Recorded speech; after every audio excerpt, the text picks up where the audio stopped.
நீங்க பாஜக வந்து மென்மையா விமர்சனம் பண்றீங்க, அட்டாக் பண்றதுல பண்ற திமுகவையும் பாஜகவையும் தான் எதிர்க்கிறோம்னு முதல் குரல்லே பதிவு செஞ்சுட்டு வந்த ஒரே கட்சி இதுதான். இந்த கலரை பூசுறது அந்த கலரை பூசுறதுன்னு என்னதான் நீங்க மோடி மஸ்தான் வேலையை செஞ்சாலும் ஒண்ணு நடக்க போறது. அரசு துறையில அரசு சூடு இருக்கு, அதை நாங்க வந்து வலியுறுத்திட்டு தான் இருக்கும், கண்டிக்க தான் செய்யறோம் அப்படின்ற மாதிரி தான் சொல்றாங்க. அன்னைக்கு அதிமுக காலகட்டத்தில் கூட RSS ஆல இங்க பரேடி நடத்த முடியல. இன்னைக்கு திமுக ஆட்சி காலத்துல எல்லா பக்கமும் நடத்திட்டு தானே இருக்கிறீங்க. விடுதலை சிறுத்தைகளால ஒரு கொடியேற்ற முடியுதா? தமிழக வெற்றி கழகத்தால ஒரு கொடியேற்ற முடியுதா? அப்ப நீங்க என்ன ஜனநாயகவாதியா இருக்கிறீங்க? வந்தா கூட இந்த இல்ல அதனால நாங்க சமாளிச்சுக்கிட்டு போகணும்னு சொல்றீங்க. அதை சொல்லி நீங்க ஓட்டு கேட்கலையே. யார் தாலியும் அறாதுன்னு சொல்லி தானே ஓட்டு கேட்டீங்க. மாணவியினுடைய பாலியல் பிரச்சனைகள் நடக்கும், கம்மியா நடக்கும் சொல்லி ஓட்டு கேட்க வேண்டியதானே. அண்ணா பல்கலைக்கழக மாணவிக்கு 5 மாதத்தில் தீர்ப்பு, ஆசிபாக்கு ஏன் கொடுக்கல? இன்னைக்கு கேட்கறதுக்கு நாதி இல்லைன்னா எதை வேணா பண்ணுங்க. மக்களுடன் ஸ்டாலின் கொடுத்துட்டாரா? அஜித்குமார் அடிச்சு பொண்ணிங்கள ரத்த வெள்ளத்துல துடிக்க கொன்னீங்களே, அப்பா எங்க போனார்? ஆமா, ஒரு அப்பா இல்லாத புள்ள போக வேண்டியதானே. கிங்காங் வீட்டு கல்யாணத்துக்கு போறதுக்கு நேரம் இருக்குல்ல உங்களுக்கு. சின்ன சின்ன விஷயத்துக்கு கூட ஆக்ஷன் எடுக்கிறாங்களே. மகாவிஷ்ணு வந்து சர்ச்சையா பேசுனதா இருக்கட்டும். மகாவிஷ்ணு பேசுனது சர்ச்சை, பேச விட்டது யாரு? அதே திமுகவை சார்ந்தவர்கள் பேசுறார்கள். நாடாளுமன்றத்தில் ஒரு MP கூட இல்லைன்னு. உங்களுக்கு கொடுக்கறதுக்கு தகுதியும் திராணியும் இல்லையா? உங்களுக்கு கேவலமா இல்லையான்னு கேட்கிறேன்.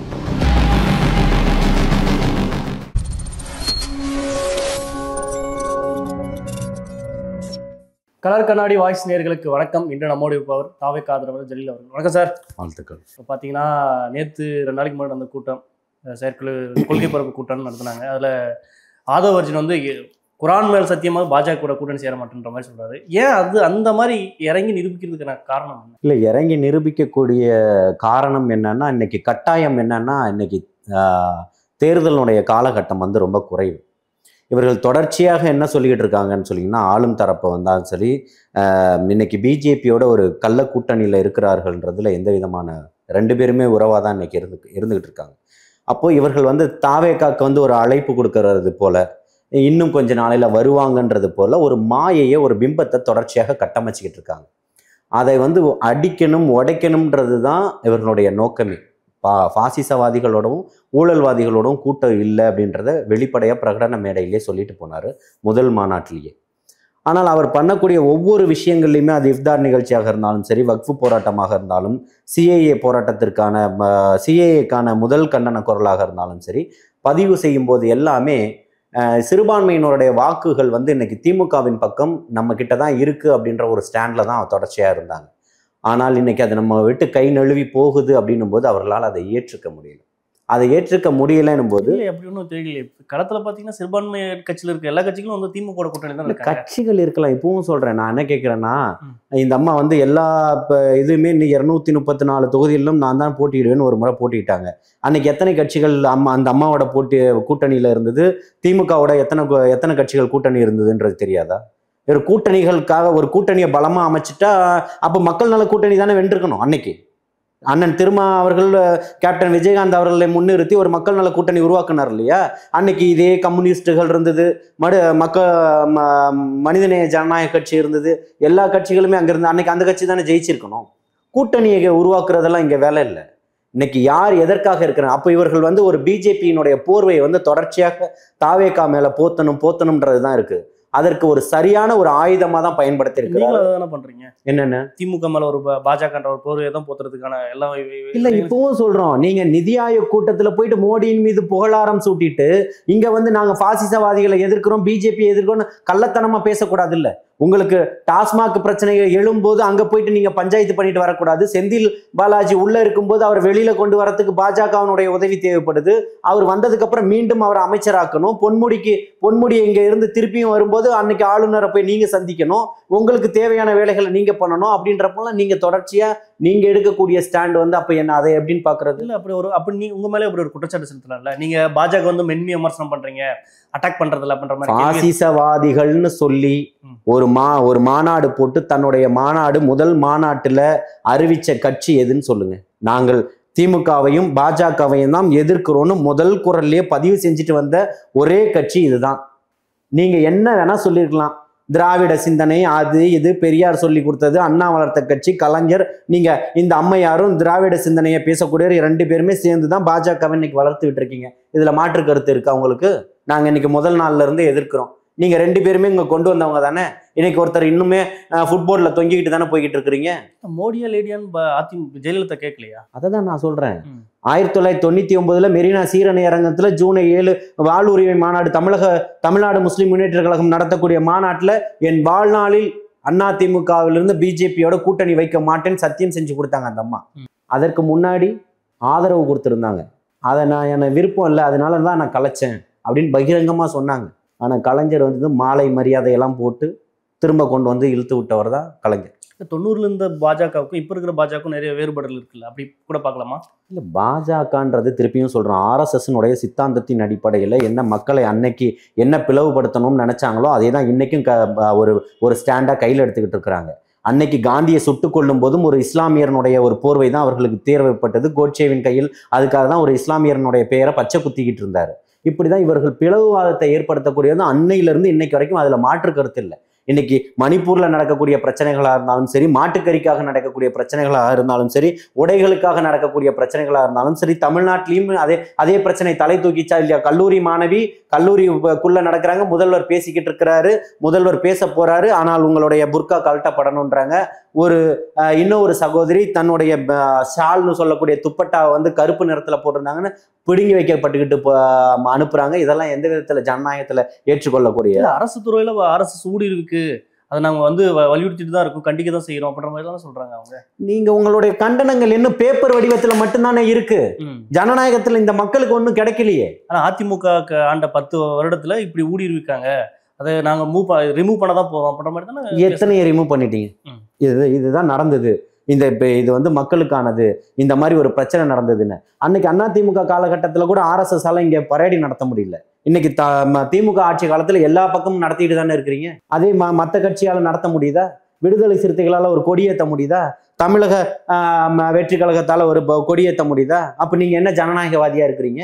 நீங்களும் பாசிசத்தை எதிர்க்கிறோன்றதுனாலையும் திமுகவை எதிர்க்கிறோன்றதுனாலையும் ஒரு கொடி கூட ஏத்த விடாம பண்றீங்களா? அப்ப அதே அடக்குமுறையை தானே நீங்க கொண்டு வந்துகிட்டு இருக்கிறீங்க. திமுக ஊடக வட்டாரங்கள் என்ன சொல்றாங்கன்னா, அது ஒன்றும் புரட்சிகர கட்சி கிடையாது, நம்ம ஒரே டைம்ல எதிர்பார்க்க முடியாது, கொஞ்சம் கொஞ்சம். ஏன் இவ்வளவு அடிக்கிறீங்க? ஏன் இவ்வளவு தாக்குதல்? நெறியாளர், கல்வியாளர், பத்திரிகையாளர், திமுக ஆதரவாளர், திமுக காரர், ஏன் இவ்வளவு பயப்படுறீங்க? ஏன்? திரும்பவும் சொல்றேன், உங்களை யார் அதிகமாக விமர்சனம் செய்கிறார்களோ அவர்களே உன்னை கண்டு அஞ்சுகிறான்னு சொல்ற ஃபிடல் காஸ்ட்ரோ. புரியுதுங்களா? இன்னைக்கு அதிகமா விமர்சனம் செய்யக்கூடியது திமுக தான். அப்ப அதிகமா பயப்படக்கூடியவர்கள் நீங்க தான். உங்களுக்கு மாற்றாதான் இந்த மண்ணையும் மக்களையும் மாற்றணும், மாற்றத்தை உருவாக்கணும், மக்களாட்சியை கொண்டு வரணும் தலைவர் தளபதி அவர்கள் களத்துக்கு வந்திருக்கிறாரு. எந்த ஒரு வித எதிர்பார்ப்பும் இல்லாம. உங்கள் மீது 1000 ஊழல் குற்றச்சாட்டுகள் இருக்கு. எத்தனையோ வடிவங்கள்ல இன்னைக்கு நின்றுகிட்டு இருக்கு. உங்கள் கட்சியில இருக்கக்கூடிய அமைச்சர்களை நீங்களே ஓரங்கட்டிக்கிட்டு இருக்கிறீங்க, நீங்களே பதவி விலக சொல்றீங்க, நீங்க அவர்களுடைய பதவிகளை பறிச்சுக்கிட்டு இருக்கிறீங்க. இங்க எதுக்குமே உங்களால எந்த ஊழல் கரைகளை சொல்ல முடியும்? அப்போ நீங்க விமர்சனங்கள் மட்டும்தான் பண்ண முடியும். உங்களுடைய அறிக்கைகள் அத்தனையும் காகிதத்துல தான் இருக்குது, களத்துல இல்ல. களத்துக்கு வாங்கன்னு சொல்றோம். பரந்தூர் விமான நிலையத்தை கேட்டா மத்திய அரசு மீது பழி போடுறீங்க, மத்திய அரசு கேட்டா வரைபடத்தை கொடுத்தது தமிழக அரசுன்னு சொல்றாங்க. டன்சனை பத்தி பேசணும்னா மத்திய அரசனுடைய திட்டம்னு சொல்றீங்க, மத்திய அரசு பின்வாங்கிச்சுன்னு சொல்றது. ஆய்வுக்கு நீங்க அனுமதி கொடுத்தீங்க, மத்திய அரசு கேக்குது. அப்ப இன்னைக்கு என்ன நிலைப்பாட்டுல நீங்க இருக்கிறீங்க? சின்ன சின்ன விஷயத்துக்கு கூட ஆக்ஷன் எடுக்கிறாங்களே. மகாவிஷ்ணு வந்து சர்ச்சையா பேசுனதா இருக்கட்டும், இல்ல கோயம்புத்தூர்ல வந்து மகாவிஷ்ணுவை பேச விட்டது யாருங்க? மகாவிஷ்ணு பேசுனது சர்ச்சை, பேச விட்டது யாரு? திருப்பியும் சொல்றேன், அந்த போர்வையில கொண்டு வரதே நீங்க தான். அவர் அதற்கு முன்னாடி அன்பில் மகேஷோட தொடர்புல இருந்திருக்கிறாரு, எல்லா இடங்கள்லயும் பேசிக்கிட்டு இருக்கிறாரு. அங்க ஏன் பிரச்சனையாச்சுன்னா, ஒரு மாற்றுத்திறனாளின்னு சொல்லக்கூடிய மாற்றத்திற்கான ஒரு சகோதரன் எழுந்து கேட்கிறான் பாத்தீங்களா, அவனுடைய உணர்வு தான் இங்க பேச வச்சிருக்கு, அவனுடைய எழுச்சியும் புரட்சியும் தான் இங்க பேச வச்சிருக்கு. அன்னைக்கு அவரும் வாய் மூடி மௌனியாக இருந்திருந்தால் மகாவிஷ்ணு தொடர்ச்சியாக அவருடைய போதனைகளை சொல்லிக்கிட்டு தான் இருப்பார். அவர் சொன்னதெல்லாம் போதனைகளா? சின்ன சின்ன விஷயத்துக்குலாம் ஆக்ஷன் எடுக்கிறாங்களே. திமுக வட்டாரங்கள் என்ன பேசுறாங்கன்னா, மகாவிஷ்ணுவா இருக்கட்டும், மாட்டுக்கறி ஏதாச்சும் ஒரு இடத்துல கோயம்புத்தூர்ல வந்து ஒரு போட முடியலன்னு சொல்லி இதாக உடனே ஆக்ஷன் எடுத்ததா இருக்கட்டும், இல்ல திருநெல்வேலியில ஒரு பையனை வந்து ஸ்கூல் பையனை வந்து வெட்டுறதுக்கு உடனே ஆக்ஷன் கொடுத்து இந்த மாதிரி நிதி கொடுத்ததா இருக்கட்டும். இப்ப நடந்த லாஸ்டா ஜாஃபர் அலின்னு ஒரு சகோதரர் கனிம வளம் கொள்ளையடிக்கப்படுது அப்படின்னு உங்கள்கிட்ட தொடர்ச்சியா பல முறை கொடுத்தாரு. தான் கொல்லப்படுவேன்றது எனக்கு ஒரு அச்சம் இருக்குன்றது கொடுத்தாரு. என்ன தடுத்துட்டீங்க? அவன் அதே கனிம வள லாரியில ஏற்றி கொல்லப்பட்டானா இல்லையா? இன்னொரு சகோதரர் நிலத்தை திருடுறாங்கன்னு திருநெல்வேலியில கொடுத்து எனக்கு என்னோட உயிருக்கும் அச்சம் இருக்குன்றத சொல்லும்போது மறுநாள் காலையில 5 மணிக்கு சுபு தொழுகைக்கு போன சகோதரன் அதே பள்ளிவாசல் வாசல்ல வெட்டி கொல்லப்படலையா? அப்போ இதுக்கெல்லாம் என்ன நடவடிக்கை? நான் கஞ்சாக்கு எதிராக பல முறை உங்கள்கிட்ட வழக்கு கொடுத்துருக்கேன். என்னை விசாரிக்காம உங்களை விசாரித்து வழக்குகள் நல்லபடியாக முடித்து வைக்கப்படுற நான் கொல்லப்பட்டாலும் இதே போதையை எதிர்த்து தான் நான் கொல்லப்படுவேன். அதுல மாற்று கருத்து இல்லை. ஆனா வட இந்திய மாதிரி இல்லைன்னு சொல்றாங்களா அவங்க? பாகுபாடு பாக்குறேன். ஆமா, ஆராசா போன்ற ஆட்கள் நீங்க பேட்டி எடுத்து பாத்தீங்கன்னா உத்தரப்பிரதேசம் மாதிரி இல்ல அரசுனா எல்லா பிரச்சனை. அதனால நாங்க வந்தா கூட இந்த இல்ல அதனால நாங்க சமாளிச்சுக்கிட்டு போகணும்னு சொல்றீங்க அப்படின்ற அதை சொல்லி நீங்க ஓட்டு கேட்கலையே. யார் தாலியும் அறாதுன்னு சொல்லி தானே ஓட்டு கேட்டீங்க. எல்லாரும் தாலியும் ஆறும் கம்மியா ஆறுன்னு சொல்லி நீங்க ஓட்டு கேட்க வேண்டியது தானே. மாணவியினுடைய பாலியல் பிரச்சனைகள் நடக்கும் கம்மியா நடக்கும்னு சொல்லி ஓட்டு கேட்க வேண்டியது தானே. படிப்புக்காக முக்கியத்துவம் கொடுப்போம் கம்மியா கொடுப்போம்னு சொல்லி ஓட்டு கேட்க வேண்டியது தானே. சாதிய வன்புணர்வு ஆணவங்கள் இங்க அதிகமா இருக்கும் பட்சத்துல இங்க கொஞ்சமா இருக்குன்னு சொல்லி ஓட்டு கேட்க வேண்டியது தானே.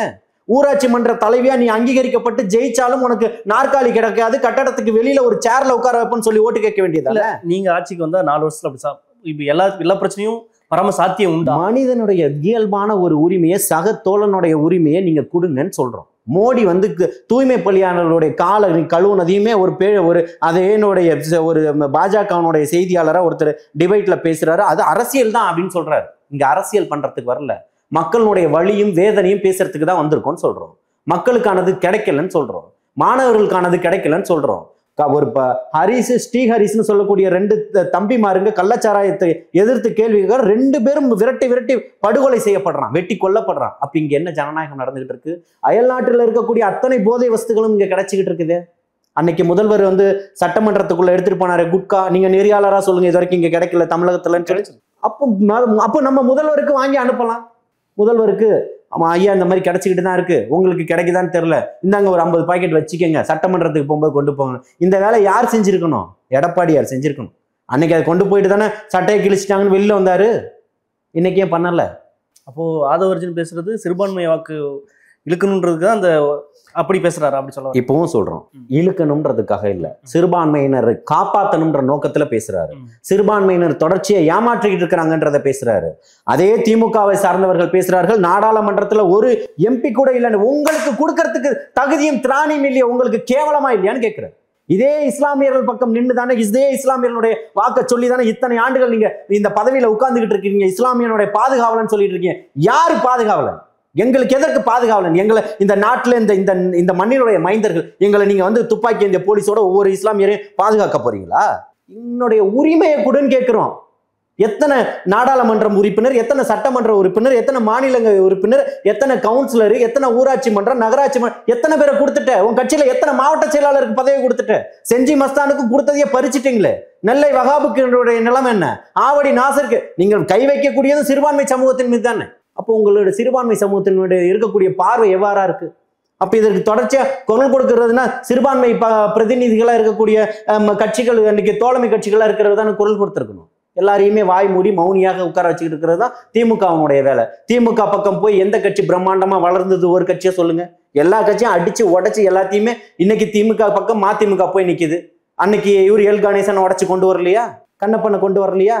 எல்லாம் இவர்கள் செய்யக்கூடிய வேலைகள் தான். ஆனா இப்போ ஒரு 10 ஆண்டு காலமா பாஜக எதிர்ப்பு முகாம்ல டெமோக்ராட்டிக்கா தான் நடந்துக்கிறதா சொல்றாங்க. 10 ஆண்டுகள் நீங்க 5 ஆண்டுகள் கடைசி 10 ஆண்டுகள் அரசியல் இல்ல. அதுக்காக நீங்க அந்த டெமோக்ரஸி எல்லாமே பேசுனீங்க. நாங்க சமூக செயற்பாட்டாளர் கூட்டு இயக்கம் சார்பா, கலை இலக்கிய பண்பாட்டு கழகம் ஒருங்கிணைப்பு குழுவினுடைய சார்பா மோடிக்கு எதிராக கருப்பு பலூன் விடும் போராட்டம் யார் நடத்துறா? இவங்க தான் நடத்துறாங்க. இதுல வந்து சேர்ந்துகிட்ட கட்சி எதுனா திமுக கட்சி. கருப்பு பலூன் விடக்கூடிய போராட்டம் யார் நடத்துறது? ஒரு பாசிட்டிவ் அப்ரோச் தானே. இல்ல நான் திருப்பியும் சொல்றேன், இங்க வந்துட்டு நான் தான் வீட்டுக்குள்ள உட்காந்துட்டு ஓனர்னு சொல்லக்கூடாது இல்ல. அதுல மாசு அவர்கள் அப்படிதான் பண்ணிட்டு போனாங்க. விட்டுட்டு பலூன் விட்டுட்டு திமுக வந்து கருப்பு பலூன், திமுக கருப்பு பலூன் விடுறது உண்மையா மனசாட்சியோட சொல்லுங்க. அப்ப போராடினவங்களாம் களத்துல நின்னா வழக்க சந்திச்சவங்களாம் நான்லாம் ஒரே இடத்துல கைதாகி இருந்தேன். நான் ஐயா பாரதி ராஜா அவர்கள், தோழர் வெற்றிமாறன், ராம், இன்னும் எத்தனையோ பேர், நம்ம டைரக்டர் அமீர் எல்லாம் நாங்கள் கைது செய்யப்பட்டு ஒரே இடத்துல இருந்தோம். நீங்கள் எந்த இடத்துல இருந்தீங்க? எத்தனை திமுக காரங்க கைதானீங்க? சொல்கிறதுக்கு திரும்பவும் சொல்கிறோம், ஒருத்தன் வந்து உருவாக்கிய விஷயத்துக்கு பேர் போட்டுக்கிட்டு போகிறதுக்கு உங்களுக்கு ஸ்டிக்கர் ஒட்டுறது தவிர 2 பேருக்கும் சொல்லித்தர வேண்டிய அவசியம் இல்லை. அந்த வேலை எங்களுக்கு இல்லை. 30 ஆண்டுகளாக மக்களுக்கும் மண்ணுக்கும் பாதிக்கப்பட்டவர்களும் களத்தில் நின்று தலைவர் தளபதியினுடைய தம்பிகள் தங்கைகள் களத்தில் நின்று போராடிக்கிட்டு இருக்கான். நலத்திட்ட உதவிகளை செஞ்சுக்கிட்டு இருக்கான். அவன் செஞ்சுக்கிட்டு இருக்க அத்தனையுமே நலத்திட்ட உதவி தானே செஞ்சிருக்கான். ரத்தம் கொடுத்துருக்கிறான், அரிசி பருப்பு கொடுத்துருக்கிறான், ஆட்டோ வாங்கி கொடுத்துருக்கிறான், பிள்ளைங்களை படிக்க வச்சுக்கிட்டு இருக்கிறான். இதை தானே பண்ணிக்கிட்டு இருக்கான். இல்ல அரசியல் அது மட்டும் அரசியல் ஆகாதுல்ல. 30 ஆண்டுகள் என்ன நான் என்ன திரும்பவும் சொல்றேன், 30 ஆண்டுகள் இங்க அது மட்டும் அரசியல் போதாதுன்னு தான் இன்னைக்கு களத்துக்கு வந்து புள்ளிவிவரங்கள் சொல்றாங்கல்ல. உலக அமைப்புகளே மனித வளத்துல தமிழ்நாடு எவ்வளவு மேம்பட்டு இருக்கு, இண்டெக்ஸ்ல ஆகட்டும் கல்வியா இருக்கட்டும் அப்படின்ற மாதிரி நான் மேம்பாட்டுக்கு தான் கொடுக்குறாங்க. இப்போ கூட நேற்று கூட பார்த்தீங்கன்னா தனிநபர் வருமானத்துல இந்தியாவிலே தமிழ்நாடு தான் 2ஆம் இடத்துலன்னு சொல்றாங்க. சரி அப்படின்னு சொல்ற புள்ளிவிவரம் சொல்றாங்களே. அப்படி எப்படி திருக்குறள் வந்து எத்தனை ஆண்டுகள் ஆகுது? 2000 ஆண்டுகளுக்கு மேலன்னு சொல்றாங்க. அப்ப மேம்படலையா? 2000 ஆண்டுகளுக்கு முன்னாடியே அறிவு பெற்ற சமூகம் தான் இந்த சமூகம். அது கல்வி நீங்க சொல்லி தரணுன்ற அவசியம் இல்லை. திப்பு சுல்தான் எப்படி ஒரு மைலுக்கு ஒரு பள்ளிக்கூடம் வேணும்னாரோ அதே காமராஜர் அவர்கள் 1 கிலோமீட்டருக்கு ஒரு பள்ளிக்கூடம் வேணும் திறந்தார். உணவு திட்டம் ஆல்ரெடி இருந்தது தான். உணவு திட்டத்தை நிறுத்தினது யாரு? அதை திரும்ப கொண்டு வந்தவர் கர்ம வீரர் காமராஜர் அவர். அதை வந்து இப்போ எம்ஜிஆர் மேம்படுத்துறாரு, கலைஞர் திருப்பி அதையும் மேம்படுத்துறாரு. இருக்கிறதே மேம்படுத்திக்கிட்டு தான் போனீங்க. நீங்க வந்த உடனே அம்மா உணவகத்தை மூடணும்னு சொல்லலையா? இன்னைக்கு அம்மா உணவகங்கள் திருப்பி எதிர்ப்புனால செயல்படலையா? இன்னைக்கு எத்தனை அம்மா உணவகங்கள் செயல்பட்டுக்கிட்டு இருக்கு. நல்லா எத்தனை பசியாளிங்க சாப்பிட்டுக்கிட்டு இருக்கிறாங்க. ஒரே ஒரு முறை ஒரு நாடாளுமன்ற உறுப்பினர் ஏதோ ஒரு பகுதிக்கு நீங்க ஆய்வுக்கு போனா இன்னும் எவ்வளவு தரமா கிடைக்கும். பசியாளி சாப்பிடுவான்ல, அந்த எண்ணம் உங்களுக்கு இல்லை. நீங்க போகும்போது மட்டும் புது தட்டு, புது கிண்ணம், புது சாப்பா எல்லாம் நல்லா இருக்கு. மறுநாள் இல்லையேங்க. அங்க இருக்கக்கூடிய கழிவறைகளுடைய நிலை என்னவா இருக்கு? அப்ப என் தம்பி தங்கச்சிங்கள் அங்கேயே ஆரம்பத்திலேயே அங்க பிரச்சனையோட தானே வெளியில வராங்க. எத்தனையோ மகளிர் பெண்கள் மேல்நிலை பள்ளிக்கு எத்தனையோ விஷயம், எவ்வளோ விஷயங்களை எடுத்து சொல்லியிருக்கோம். நாப்கின் பேடு, பர்னிங் மிஷின் வாங்கி கொடுங்கன்னு சொல்லியிருக்கோம். எத்தனை பள்ளிகள்ல இருக்கு. அப்ப இதெல்லாம் பேசுறதுக்கு நீங்க ஏன் தயாராக இல்லைன்னு கேட்கிறோம். இப்பவும் சொல்றேன், எங்களுடைய வலியும் வேதனையும் தானே பேசிக்கிட்டு இருக்கோம். மாற்றம் வேணும் தானே பேசிக்கிட்டு இருக்கோம். ஐயா 1000 ரூபாய் போதும், வேண்டாம் 1000 ரூபாய் கொடுக்க வாங்கக்கூடிய நீங்க சொல்றீங்க எல்லாத்துலயுமே தரம் மேல இருக்குன்னு. 1000 ரூபாய் 1500 ரூபாய் தரேன்னு ஒருத்தர் சொல்றாரு. இவர் நாளைக்கு 2000 ரூபாய் தரப்போறேன்னு சொல்ல போறாரு. 4 ஆண்டுகள் கழிச்சு சாதனைகளை சொல்லுங்க, உங்களுடைய குறைகளை தீர்த்து வைக்கிறேன்றாரு. இதை நீங்க எப்படி எடுத்துப்பீங்க? ஆட்சி ஆண்டது நீங்க தான் 4 வருஷம். அதுக்கு முன்னாடி 10 வருஷம் அவர் தான் ஆண்டிருக்கிறாரு. 4 வருஷத்துல இவர் எல்லாத்தையுமே மாத்திட்டாரா? அவர் 10 வருஷம் செஞ்ச ஆட்சிய வியப்பா இல்லையா? அப்போ ஏமாறுபவன் இருக்கும் வரைக்கும் ஏமாற்றும் கூட்டம் இருந்துகிட்டே தானே இருக்கும். அப்ப இதுக்கு ஒரு தக்க பாடம் கற்பிக்கிறது யாரு? அதை தான் பண்ணிக்கிட்டு இருக்கிறார் தலைவர் தளபதி அவர். இந்த மக்களையும் மண்ணையும் மனதார உளமாற நேசிக்கிறார். இதன் பக்கம் தான் நிக்கணும்னு நினைக்கிறார். களத்துக்கே வரமாட்டேன்றாங்க. களத்துல எல்லாத்திலுமே நின்றுகிட்டு இருக்கிறார். பரந்தூர் விமான நிலையத்துக்கு வந்துட்டு போன அடுத்த 24 மணி நேரத்துல வந்த ரிசல்ட் என்ன? வேங்கை வயலுக்கு போவேன்னு அறிவிப்பு செஞ்ச உடனே நடந்தது என்ன மாற்றங்கள் நீங்க பார்க்கலையா? யாருக்கு புகார் கொடுத்தானோ அவனையே குற்றவாளியா நீங்க ஆக்கலையா? உங்கள் கூட்டணியில் இருக்கக்கூடிய அண்ணன் தொல் திருமாவளவன் அவர்கள் உங்ககிட்ட வந்து என்ன சொன்னாரு? யாரு அது கொடுத்துருக்கிறார், காணொலிகள் இருக்கு. யாருக்கு புகாரை கொண்டு போய் கொடுக்குறானோ அவனையே குற்றவாளின்னு சொல்றீங்க. இதுக்கு சிபிஐ விசாரணை வேணும். இந்த முதல்வர் கொடுத்துட்டாரா? சமூக நீதியை காக்கக்கூடியவர், புதிய விடியலுக்கானவர், மக்களுடன் ஸ்டாலின் கொடுத்துட்டாரா? அப்பான்னு சொல்றீங்களா, கொடுத்துட்டீங்களா? அஜித்குமார் அடிச்சு கொன்னீங்களே, ரத்த வெள்ளத்துல துடிக்க கொன்னீங்களே, அப்பா எங்க போனார்? ஆமா, ஒரு அப்பா இல்லாத புள்ள போக வேண்டியதானே? கிங்காங் வீட்டு கல்யாணத்துக்கு போறதுக்கு நேரம் இருக்குல்ல உங்களுக்கு? கேட்டா அமைச்சர் போனாரா? இங்கே அமைச்சர் அனுப்ப வேண்டியதானே? கல்யாணம் முக்கியமா, கருமாறி முக்கியமா? துடிக்க கொன்னது நீங்க தானே. அவன் உங்கள்கிட்ட என்ன கேட்டான்? அரசு வேலை கேட்டானா? அரசுக்கு எதிராக போராட்டம் பண்ணானா? விமர்சனம் பண்ணானா?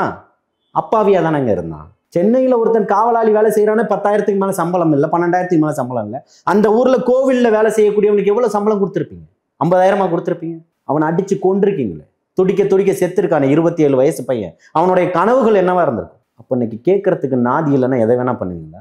என் தங்கச்சி ஸ்ரீமதி கதற ரத்த வெள்ளத்துல செத்தால இன்னைக்கு என்ன நீதி கொடுத்துட்டீங்களா? அண்ணா பல்கலைக்கழக மாணவிக்கு 5 மாதத்தில் தீர்ப்பு, ஆசிபாக்கு ஏன் கொடுக்கல?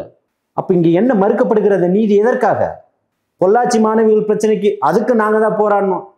இன்னைக்கே போராட வரமாட்டீங்க. தூத்துக்குடியில 18 பேரை சுட்டு கொண்டுட்டீங்க. இன்னைக்கு என்ன நாள்? மாஞ்சோலையில எத்தனை பேரை சுட்டு கொன்னீங்க? நாங்க ஒண்ணு பண்ணா நீங்க ஒண்ணு பண்ணணும், நீங்க ஒண்ணு பண்ணா நாங்க ஒண்ணு பண்ணணும். 2 பேரும் சரிசமமா தானே இருக்கீங்க. இந்த மக்களையும் மண்ணையும் கொண்டு புதைச்சிக்கிட்டு தானே இருக்கிறீங்க. இன்னைக்குதான் நீங்க உங்களுக்கு அகழ்வாராய்வு எல்லாம் தெரியுது. இந்த 10 மாசத்தை என்ன ஃபுல்லா பீக்கா கொண்டு போகணும். ஐயா உடம்பு சரியில்லாம மருத்துவமனையில இருக்காரு, உடல் நலத்தோட, கடவுள் கிருபையில் நல்லபடியா வரட்டும். புரியுதுங்களா? நாங்கள் திருப்பியும் சொல்றோம், எங்களுக்கு வலியும் வேதனைகளும் அதிகம் இருக்கு. எங்களுடைய வலிகளை தான் பேசுறோம். உங்களுடைய விமர்சனங்கள் எல்லாமே 75 ஆண்டுகள் நாங்கள் அதை பண்ணோம் இதை ஐயா பண்ணுவேன்னு சொல்லி தானே ஆட்சிக்கு வந்தீங்க. அப்புறம் அதை பண்ணோம் இதை பண்ணோம். இது என்ன உங்க ஓனர்ஷிப் கம்பெனியை தொடர்ச்சியா நீங்கன்னு வரத்துக்கு? இதெல்லாம் மாற்றப்பட வேண்டிய ஒரு விஷயம். நிச்சயமாக மாற்றணும்னு சொல்கிறோம். தொடர்ச்சியாக இருந்தால் அதை தான் சொல்கிறாரு, மன்னராட்சியாக அதை தான் விமர்சிக்கிறார். அந்த இடத்துல தான் தெளிவுபடுத்துறாரு, அதை ஆயுதமாக பயன்படுத்துறாரு. இங்கே பாருங்க, இது குரான் மீது ஆணையிட்டு கூறுகிறோம். குரான் மீது ஒரு இஸ்லாமியனுக்கு எவ்வளவு உயிரிலும் மேலாக மதிக்கக்கூடிய குரானை எப்படி மதிக்கிறானோ அதன் மீது ஆணையிட்டு கூறியிருக்கிறாங்க. சிறுபான்மையின் மக்கள் மீது மிகுந்த அன்போடும் நேசத்தோடும் பாசத்தோடும் இருப்பேன்னு சொல்லி கட்சி பெயர் அறிவித்த உடனேயே முதல்ல வரக்கூட கண்டன குரல் சிஏஏக்கு எதிர்த்து கண்டன குரல் கொடுத்தது தமிழக வெற்றிக்கழகத்துடைய தலைவர் தான். மாற்று கருத்து இருக்கா? ஏன் நீங்கள் சிறுபான்மையினருடைய பாதுகாவலர் தானே சொல்ல வேண்டியதானே? சிஏஏ போராட்டத்தினுடைய ஒருங்கிணைப்பாளர் நான், சென்னையில் நடந்த போராட்டத்தினுடைய அன்னைக்கு இந்த முதல்வர் சந்திச்சு பேசுறாரு. நான் கேட்ட ஒரே கேள்வி, ஐயா 27 நாட்களாக போராட்டம் நடத்திட்டு இருக்கோம், சிறுபான்மையின் மீது மக்கள் மீது மிக அளவு கடந்த அன்பு கொண்டவர்கள் நீங்கன்னு சொல்றீங்க, ஏன் வரலைன்னு கேட்டேன். பேரணியெல்லாம் போனாங்களே, பிரயோஜனம் என்னன்னு கேட்குறேன். நீங்கள் இதுக்கு முன்னாடி ஒரு விஷயம் நடத்தி எத்தனை 48 பெட்டிகளோ 400 பெட்டிகளோ சரியாக கவனம் இல்லை, கையெழுத்து இயக்கம் ஒன்று எழுதி நடத்திட்டு போனாங்க தெரியுமா? பல இதெல்லாம் என்னாச்சுன்னு கேட்குறேன்.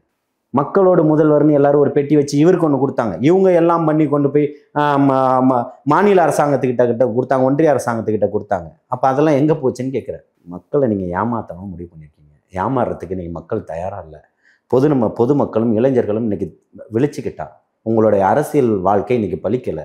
ஒரு ஒரு ஒரு ஒரு வருஷத்துக்கு முன்னாடி 2 பேரும் இன்னைக்கு துண்டக்கானம் துணியை காணன்னு ஓடிக்கிட்டு இருக்கிறதுக்கு காரணமே அதுதான். நீங்கள் தான் நல்லாட்சி நாயகராக இருக்கீங்க, சிறப்பான ஆட்சியை கொடுத்துக்கிட்டு இருக்கிறீங்க, மக்கள் விரும்பும் ஒரு ஆட்சியை கொடுத்துக்கிட்டு இருக்கீங்க, சமூக நீதியை பேசுறீங்க, புதிய விடியலுக்கான மாற்றத்தை பேசுறீங்க. இங்கே அத்தனையுமே படிக்கக்கூடிய மாணவன்லேருந்து படித்து முடித்தவனுக்கு வேலை வரைக்கும் கொடுத்துட்டீங்க. கடைசியாக ஒரு இறுதியான கேள்வி, மாநாட்டு வேலைகள் எப்படி போயிட்டு? ரொம்ப சீரும் சிறப்புமாக போய்கிட்டு இருக்குது. மிகப்பெரிய ஒரு எழுச்சியோட மதுரை மாநகரில் மிக பிரம்மாண்டமாக அந்த மாநாடு நடக்கும். தமிழுக்கு சங்கம் வளர்த்த மதுரையில் தலைவர் தளபதியினுடைய மாநாடு அடுத்த அத்தியாயத்தை இந்த கட்சிக்கு மிக ஒரு பாய்ச்சலாக இருக்கும்ன்றது தான் என்னுடைய. ஏன் மதுரை சூஸ் பண்ணதுக்கான காரணம் என்ன? மாநாட்டுக்கு இல்லை, எல்லா இடத்துலையுமே நடத்தப்படக்கூடியது தான். மதுரையில் நடக்கும். அதுக்கு முன்னாடி ஒவ்வொரு நிகழ்வும் ஒவ்வொரு இடங்களில் நடத்திக்கிட்டு இருக்காங்க. அதுக்கு முன்னாடி பார்த்தீங்கன்னா கோவையில் ஒரு நிகழ்வு நடத்தியிருந்தாங்க. அது மாதிரி ஒவ்வொரு இடத்துலையும் ஒவ்வொரு நிகழ்வுகள் நடந்துகிட்டு இருக்கு. விக்கிரவாண்டியில் மாநாடு நடத்த, விக்கிரவாண்டியில் கூட்ட அளவுக்கு அந்த பந்தக்கால் நடுவிடோ ஏதோ ஒரு இதில் அந்த அளவுக்கு இது கூடலை. ஏன்னா கட்சி ஊழியர்கள்லாம் கட்சி பராமரிக்கிறதா சொந்த காசில் தான் கட்சியை போட்டு வேலை செய்கிறதா சொல்கிறாங்க. இந்த கட்சியுமே அப்படிதான், எல்லா கட்சியிலுமே அப்படிதான். ஆனால் எல்லா கட்சியும் ஒத்துக்க மாட்டாங்க. அந்த கட்சியோட செலவு பண்ணி எல்லாமே கொண்டு போவாங்க. இப்போ அந்த கட்சியினுடைய மாநாட்டில் ஏன் நேற்று இப்போ ஒரு 4 நாளைக்கு முன்னாடி சேலத்தில் நடந்த மாநாட்டில் நீ பொதுக்கூட்டத்திலேயே பார்த்துருக்கலாம், எத்தனை பலாயிரக்கணக்கான பேர் திரண்டு நின்றதை பார்த்துருக்கலாம். அந்த பந்தக்கால் நிகழ்வுக்கு யாரும் வர வேண்டாம்னு சொல்லியிருந்தாங்க. யாரும் வர வேண்டாம், தேவையில்லைன்றத பொதுச் செயலாளர் அறிவிப்பு கொடுத்துருந்தார். இல்லைன்னா இந்த நிகழ்வு நடக்குதுன்றத பக்காவாக அறிவிப்பு கொடுத்து எல்லாருமே வாங்கன்னு கூப்பிட்டுருப்பாரு. அதுக்கு முன்னாடியே எல்லாருமே அறிவுறுத்திட்டாங்க, வேண்டாம், அங்கே யார் கலந்துக்கணுமோ அவங்க மட்டும் வாங்க போதும்ன்றத அறிவுறுத்திட்டாங்க. மாநாடு வேலைகளை கவனிங்க, மாநாட்டுக்கு வர வேண்டிய வேலைகளை பாருங்கன்றதை அறிவுறுத்தியிருக்காங்க. பல்வேறு அரசியல் சார்ந்த தகவலை பகிர்ந்துக்கிட்டீங்க. மற்றொரு நேரத்தில் சந்திப்போம். வாழ்த்துக்கள்.